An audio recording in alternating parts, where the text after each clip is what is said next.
ভারতের সাথে বন্দি বিনিময় চুক্তির আলোকে শেখ হাসিনাকে দেশে ফিরিয়ে আনতে হবে এবং জুলাই বিপ্লবে শহীদ সহ সব হত্যাকাণ্ডের বিচার করতে হবে বলে মন্তব্য করেছেন বিএনপির কেন্দ্রীয় কমিটির সদস্য শাহ মোহাম্মদ নেসারুল হক। শনিবার পটুয়াখালী সদর উপজেলা বিএনপির আয়োজনে শহীদ আলাউদ্দিন শিশু পার্ক মাঠের জনসমাবেশে প্রধান অতিথির বক্তৃতায় তিনি এসব কথা বলেন। তিনি আরও বলেন, আবু সাঈদ মুগ্ধ সহ সকল শহীদের হত্যার জন্য দায়ী শেখ হাসিনা ও তার দোসরদের বিচারে মাটিতে হবে। সভায় অন্যান্য বক্তারা বলেন, গেল ১৬ বছরে বিএনপির উপর অনেক নির্যাতন জুলুম চলেছে। একাধিকবার দলীয় অফিস ও সভাস্থলে হামলা মামলার ঘটনা ঘটেছে।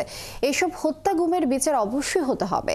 উপজেলা বিএনপির সভাপতি কাজী মাহবুব আলমের সভাপতিত্বে সমাবেশে আরও বক্তব্য রাখেন জেলা বিএনপির আহ্বায়ক আব্দুর রশিদ চুন্নু মিয়া, সদস্য সচিব স্নেহাংশু সরকার ও সাবেক পৌর মেয়র মোশতাক আহমেদ পিনু।